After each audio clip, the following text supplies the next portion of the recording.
Today, I will show you how to buy shares of Nanosonics Limited using an online broker. Nanosonics is a healthcare technology company listed on CBOE AUS under the ticker NAN.ASX,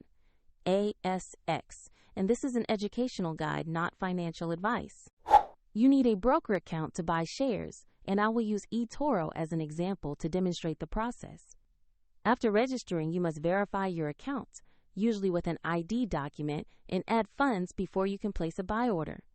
Use the platform search box and enter the ticker NAN.ASX to find the company listing. Make sure you select the correct Nanosonics result from the search. Open the stock page to review basic company information and the price chart.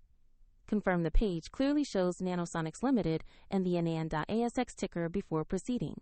To invest, click Buy, enter the amount you want to invest, then carefully review and confirm the order.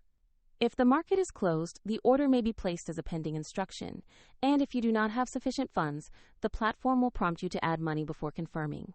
Your new position will appear in your portfolio once the order fills. Check the description for the eToro link if you want to follow the same steps shown.